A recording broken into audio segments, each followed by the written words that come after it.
que a escravidão é uma das grandes mazelas da história do Brasil e deixa marcas na sociedade até hoje, todo mundo sabe.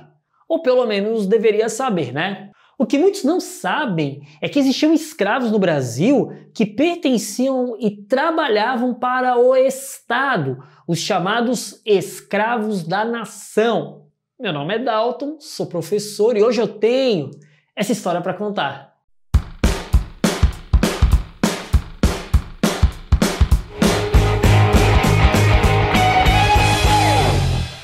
A escravidão foi empregada oficialmente em larga escala durante quase 400 anos da história do Brasil. Esses homens e mulheres que estavam nessa situação desumana eram empregados geralmente na agricultura, na mineração, em trabalhos domésticos e atividades urbanas em geral. Muito se estuda sobre a escravidão, tanto nas escolas como também nas universidades. E hoje é uma das grandes linhas de pesquisa para entender o funcionamento da sociedade brasileira, já que ela impacta até hoje as relações sociais e políticas no Brasil. Mas tem um tipo de escravo que é pouco conhecido, pelo menos do público geral, que eram aqueles que pertenciam ao próprio Estado, ou seja, eles realizavam trabalhos para o próprio governo e eram chamados de escravos da nação. Durante o Brasil colonial, esses trabalhadores eram chamados de escravos do real fisco ou escravos do fisco. Isso porque a origem desse tipo de escravidão ocorreu quando os bens dos jesuítas foram confiscados pela coroa portuguesa em 1759. Galera, para quem não sabe, ocorreu uma treta entre jesuítas e a coroa portuguesa. E eles acabaram sendo expulsos no período do Brasil colonial. Mas isso vai ser assunto para outro vídeo. O que interessa para a gente agora é que a Companhia de Jesus tinha um grande patrimônio no Brasil, que foi acumulado por doações ou heranças. E alguns desses patrimônios eram fazendas com grande número de trabalhadores escravos. Muitos historiadores afirmam que, dentre as instituições, a Companhia de Jesus era provavelmente a maior proprietária de escravos do Brasil e seguramente possuía o maior número de escravos existentes em uma só fazenda em toda a América colonial, como a fazenda de Santa Cruz, no Rio de Janeiro, com mais de 1.000 pessoas em situação de escravidão. Com a expulsão dos jesuítas, a coroa portuguesa confiscou os bens da Companhia de Jesus. Dentre outras coisas, como os escravos eram considerados parte desses bens, eles foram incorporados ao patrimônio real. Essa é a origem dos escravos públicos no Brasil. Com esse confisco, o Estado escravocrata tornou-se também senhor de escravo. Essa condição de senhor acabou gerando necessidades de administrar e criar uma política própria. Em alguns momentos, essa política acabou gerando a aquisição de mais mão de obra cativa. Assim, o Estado tornou-se também um grande comprador de escravos. Esses trabalhadores continuaram presentes, pelo menos por mais de um século na sociedade brasileira.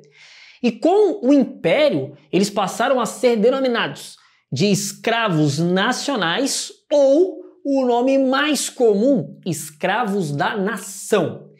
Eles trabalhavam em diversos estabelecimentos públicos, como fábricas de ferro e pólvora, em fazendas nacionais, em órgãos da corte, como no arsenal da Marinha, e em obras públicas no geral, abrindo estrada, fazendo pontes, enfim. Esses escravos eram submetidos aos mesmos tipos de castigo e punição que um escravo comum que pertencia a particulares. Mas uma diferença significativa é que eles tinham oportunidades de exercer funções que raramente um escravo de particular poderia exercer, como, por exemplo, serviços na Marinha. Alguns historiadores afirmam que os escravos da nação se consideravam cidadãos, em uma condição diferente da maioria dos escravos. Por isso, em várias situações exigiam proteção do Estado, como cartas que eram mandadas diretamente para o imperador, exigindo melhor tratamento ou melhor alimentação, o que na maioria das vezes não surtia o efeito que era esperado. É interessante notar que as aquisições que o Império fazia eram para as mais diversas atividades. Por exemplo, em 1824, a Marinha manda comprar escravos para serviços de navios de guerra. Outra intenção de compra de escravos era relacionada ao combate de rebeliões. Ela se deu de duas formas. Primeiramente, os escravos que eram comprados para o combate. Um exemplo desse caso é o decreto de 1843 que visava selecionar escravos que fossem servir em armas a favor da rebelião na província do Rio Grande do Sul, a famosa Guerra dos Farrapos, que contou com uma ampla participação de escravos e também de libertos. A outra forma funcionava mais ou menos assim. Cessadas as rebeliões, se o Estado vencesse, os escravos ficavam disponíveis e passavam a constituir, na maioria das vezes, o patrimônio de escravos da nação. A mais notória aquisição de escravos pelo poder público do Império foi a necessidade militar, especialmente a Guerra do Paraguai. Inclusive, esse foi o tema do vídeo da semana passada. Vou deixar aqui no canal para vocês, nos cards e na descrição. Se quiserem, dê uma olhadinha lá. A necessidade por escravos se tornou muito grande ao longo do Império.